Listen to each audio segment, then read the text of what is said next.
Graça e paz aos irmãos aqui também na gravação, sejam todos bem-vindos.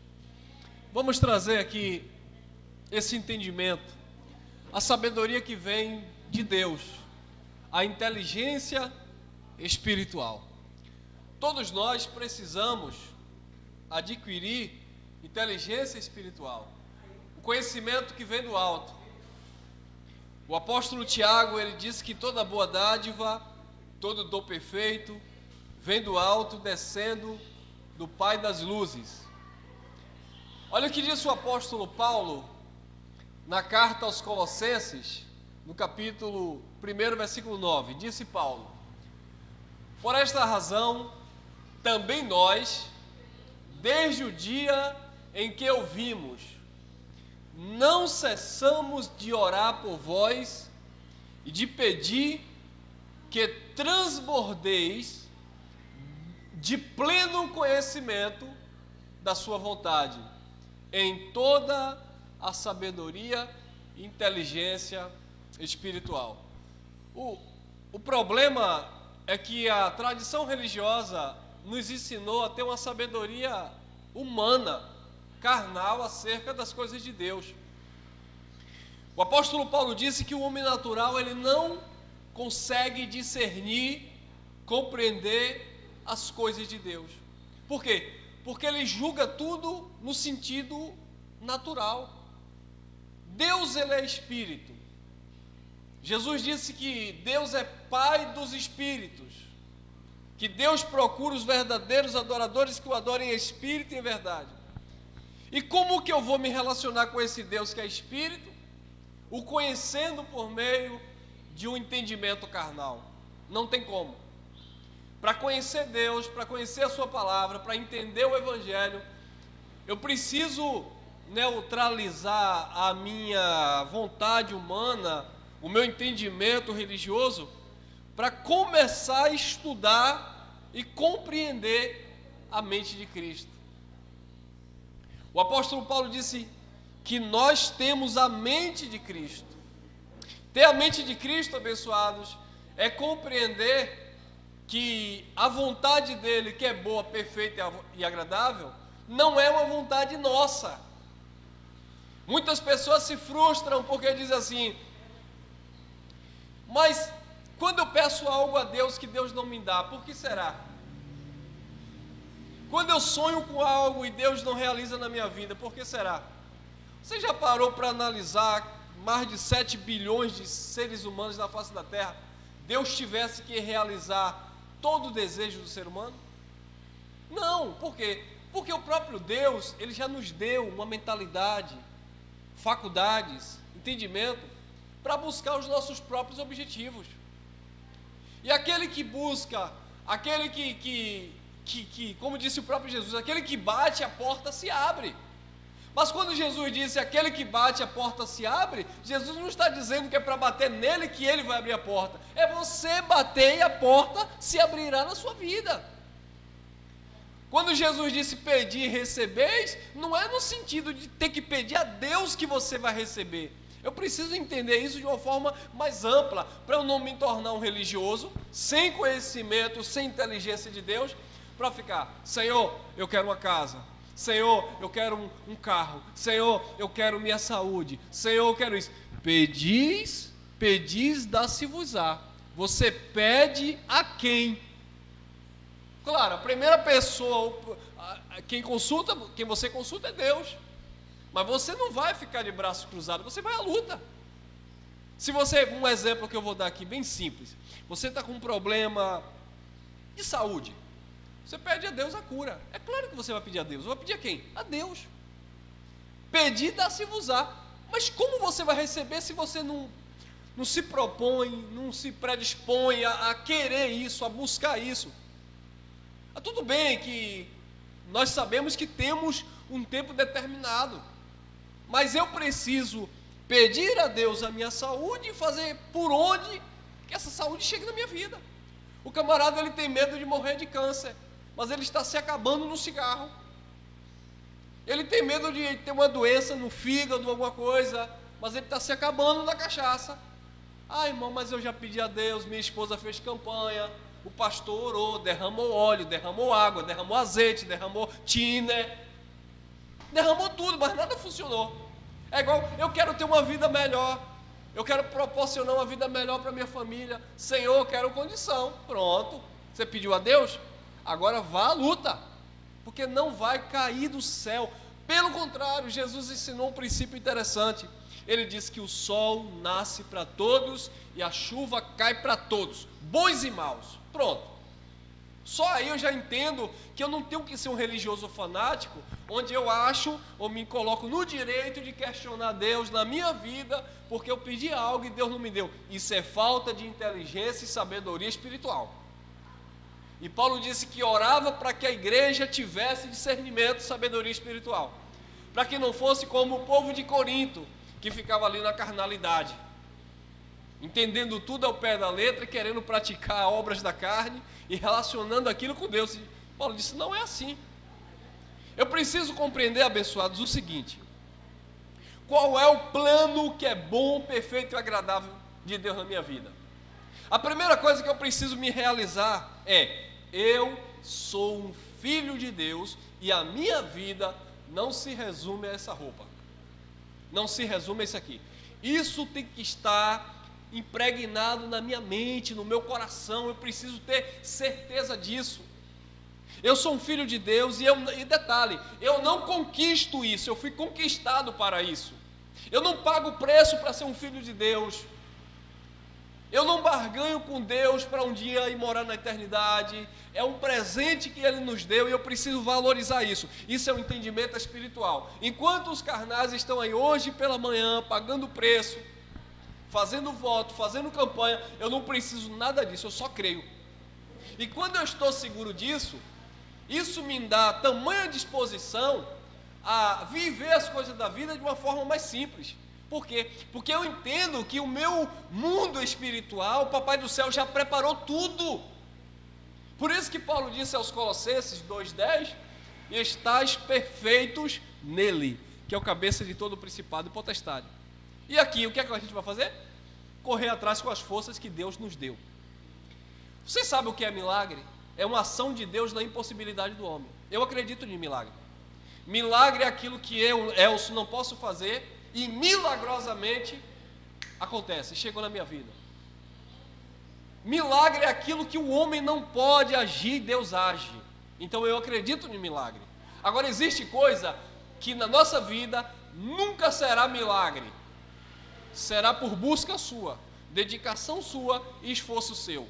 O problema é que muitos crentes, muitos cristãos, principalmente da tradição religiosa, atribui tudo ao milagre de Deus, que ele acha que Deus é obrigado, falta de sabedoria, que Deus é obrigado a resolver os seus problemas emocionais, problemas conjugais, quando ele tem que resolver, problemas familiares, problema na empresa, problema financeiro, porque ele espiritualiza tudo. Me desculpa a expressão, que até para ir no sanitário ele pede confirmação se é da vontade de Deus.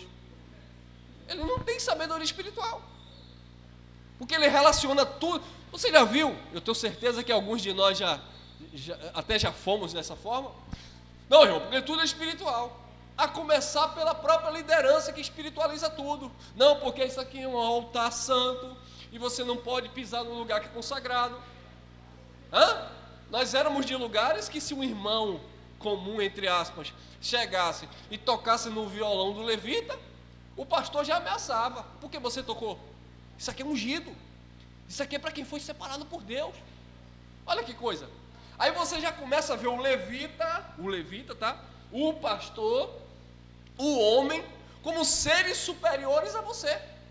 Você começa a diminuir, os homens crescendo e sobressaindo sobre a sua vida, e você almejando e sonhando em ser igual a ele é. Por quê? Porque ele é mais espiritual, porque ele é mais santo, porque ele é mais perfeito, porque ele é mais isso, porque ele é mais aquilo. E aí pronto, é onde as pessoas entram agora com, nós chamamos de macumbogélio, né? É lenço.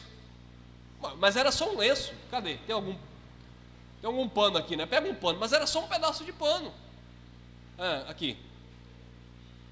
Era só um copo com água. Você sempre tomou na sua casa um copo com água. Você pode agradecer a Deus por um copo com água? Claro. Você pode agradecer a Deus pelo seu alimento? Eu agradeço a Deus todos os dias pelo meu alimento e ensino a minha filha. Quando ela diz, eu não gosto dessa comida, eu falo para ela, agradeça a Deus, que tem gente que está procurando essa comida e não encontra. Ah, mas eu não gosto. Nem sempre teremos o que gostamos. A realidade é essa. Então, abençoados, a religião ensina as pessoas a ficarem mimadas, bicudas, carrancudas, como uma criança que pediu um pirulito ao pai e o pai negou. Ah, Senhor, mas eu sou crente, então eu não aceito esse infeliz desse marido na cachaça. Eu sou crente, eu não aceito essa mulher descabelada. É como minha esposa disse, quer a mulher bonita? Paga salão de beleza. É isso. Ah, Senhor, eu sou crente, mas eu não aceito essa condição financeira. Pronto, meu irmão, se você não aceita, vai à luta, tente mudar isso aí. Porque riqueza é um dom de Deus, então vá à luta. Já que você crê desta forma, vá à luta. Ah, Senhor, eu sou crente, mas eu não concordo com essa injustiça social. Faça o seu melhor. Seja você um praticante da justiça. Isso é sabedoria e inteligência espiritual.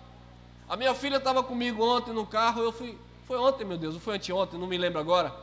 Aí ela disse, meu pai, porque o Senhor, olha o que ela falou para mim, presta atenção, amém?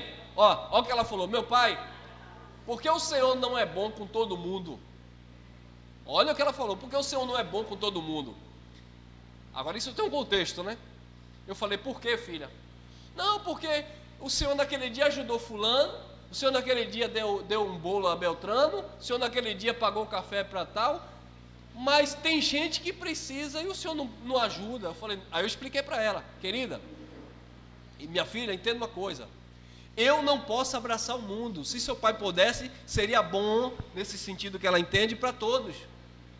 Aí eu ensinei para ela, seja você bom com aquela pessoa, com o seu próximo, seja você justa, porque se você crescer, aprender a ser justa, aprender a ser bondosa, se todo mundo fizer a sua parte, o mundo será diferente.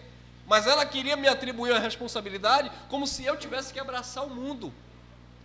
Entendeu, abençoados? Então a religião basicamente é isso. Ela acha que porque ela é crente, porque ela se denomina de Deus, que agora onde ela passar, vai levantar a mão, vai curar todo mundo, vai repreender todo o mal e vai acabar com a guerra. E não é assim. Jesus disse, no mundo tereis aflições você vai ver gente passando fome, você vai ver gente doente, você vai ver guerra. Mas você precisa estar em paz com Deus e procurar dentro do seu mundo ser uma pessoa melhor e tornar a vida de alguém melhor. Porque você não vai resolver a causa do mundo inteiro.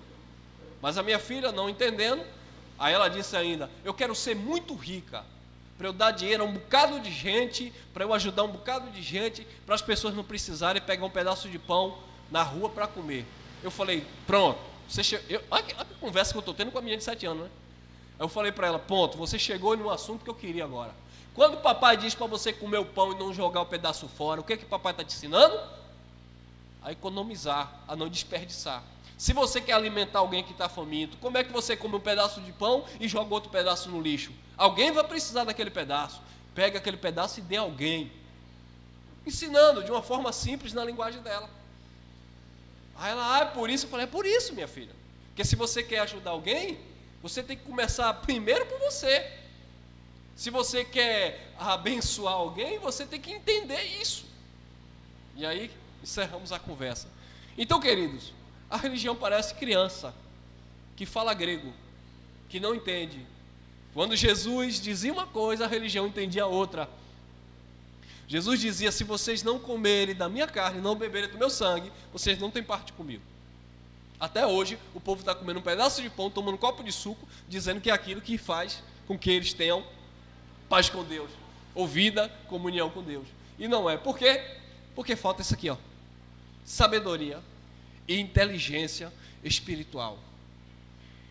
Muitos crentes frustrados, porque era do mundo, como se fosse de Marte, era do mundo, veio para Cristo, recebeu a palavra, passou pelo sistema, recebeu a palavra da graça, mas ficou aquela coisa, queria isso, não recebi, aí entra em choque, Será que Deus me ama? Será que Deus é Deus? Aí vem aqueles jargões, né? Será que Deus é Deus na minha vida, irmão? Por que eu continuo assim? Por que eu continuo assado? E detalhe, muita gente que conhece a graça de Deus, e vocês na gravação aqui sabem disso. Muita gente que conhece a graça de Deus. Ah, mas eu conheço a palavra da graça. Uau! Paulo também conhecia. E foi perseguido. Adoeceu, tinha que andar com o médico Lucas cuidando das suas enfermidades. E aí? O apóstolo da fé que orava, as pessoas curavam, era doente. E agora? Aquele que orou 3 vezes para Deus tirar um espinho da carne dele, e Cristo disse que não ia tirar, só ia fortalecer com a sua graça. E agora? Como resolver essa causa?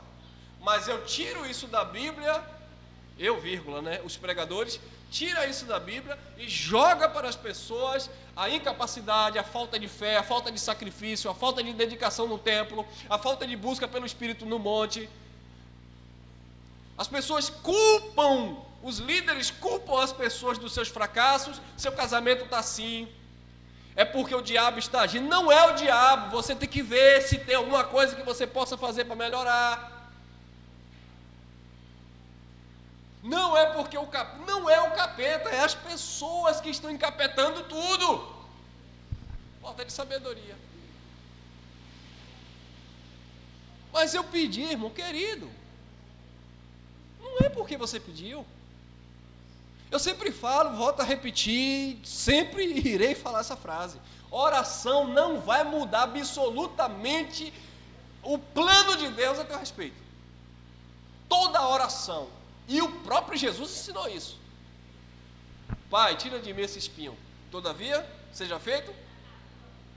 A oração que Jesus fez como filho era para que o seu coração, os seus sentimentos, a sua vontade se inclinasse e se encontrasse com a vontade do Pai.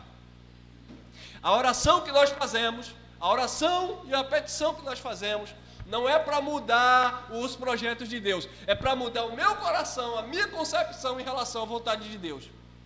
E aí, quando eu oro, quando eu confesso, quando eu me relaciono com Deus, o meu coração fica em paz com Deus. Quando Davi dizia, cantando, porque te abates dentro de mim, ó minha alma, ele dizia o que depois? Qual era a frase seguinte? Espere em Deus. Como era que estava a alma de Davi? Abatida, aflita. Em vários momentos, eu posso citar alguns aqui, o menino ia morrer.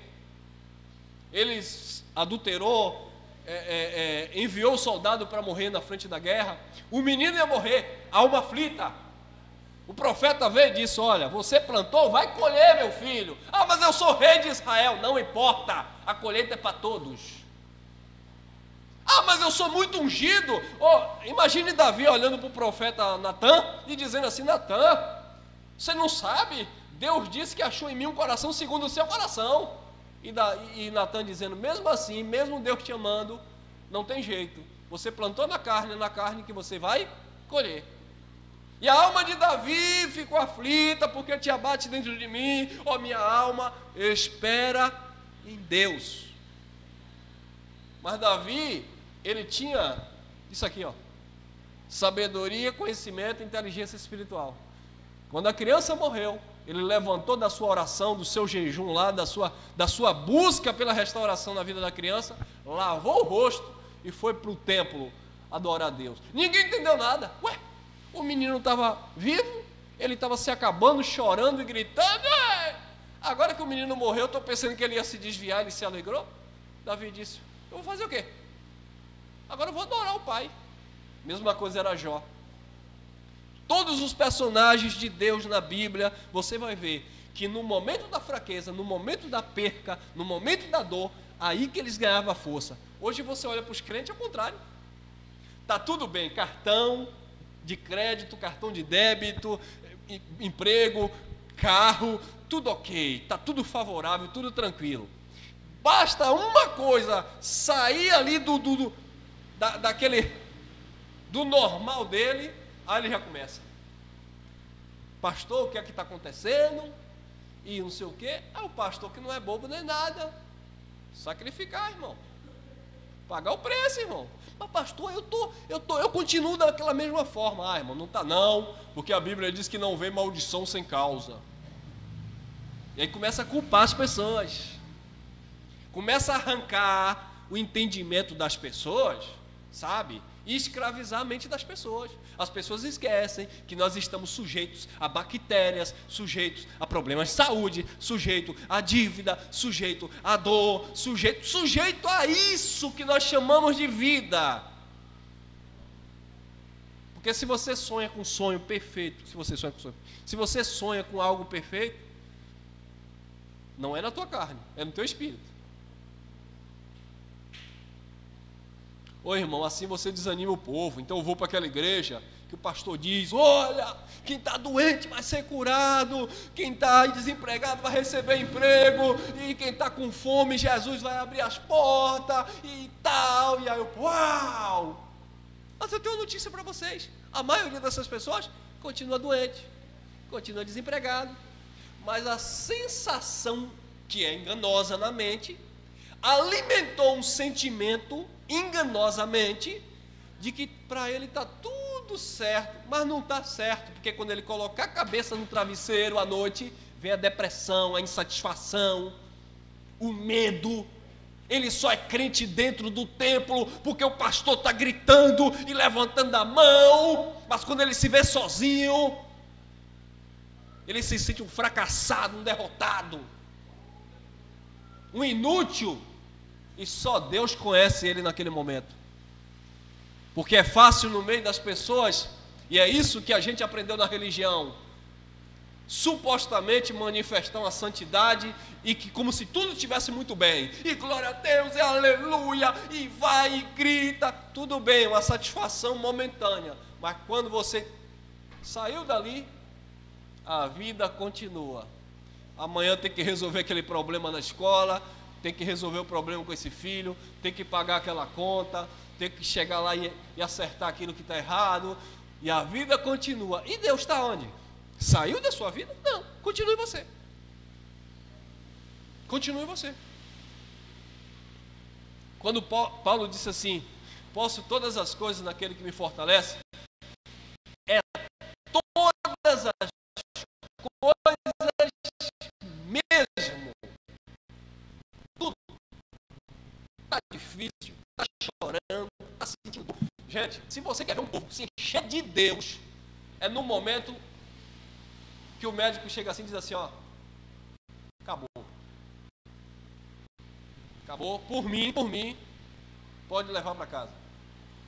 Pense numa pessoa que se enche de fé.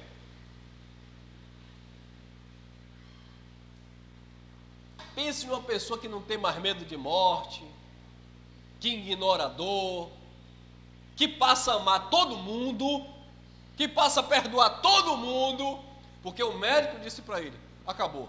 Agora quer ver uma coisa? Milagrosamente, o médico disse não, Deus disse: epa, acabou nada. Levanta. Aí vai esquecendo. Aí vem na soberba de novo. Eu pedi perdão àquela pessoa achando que eu ia morrer, porque a Bíblia diz para a gente se perdoar antes de morrer. Aí, acabou. Sabe por quê? Porque as pessoas se tornam mansas, sensíveis no momento de fragilidade, porque sabe que só depende de um milagre e da graça de Deus. Agora, seria tão bom se todos nós aprendêssemos a ter essa vida assim, independente de qualquer coisa. Como disse Paulo, o viver para mim é Cristo, eu morrer é lucro, eu não estou nem aí. E o profeta chegou para Paulo e disse: de que é esse cinto aqui? De que é essa cinta aqui? O dono dessa cinta vai sofrer em Jerusalém, já estou avisando. Era mentira? Ágabo mentiu? Não. Mas Paulo já tinha convicção, ele disse: não só a sofrer, mas eu estou pronto para morrer, se for preciso, por amor a Cristo, ou seja, eu não nego a minha fé. Eu já vi gente negar fé que profecia de casamento não deu certo. Eu já vi gente negar fé por causa de emprego, por causa de pastor que caiu e ele caiu junto, e aquele homem era um homem de Deus e ele não conseguiu viver mais a vida com Deus porque o pastor caiu.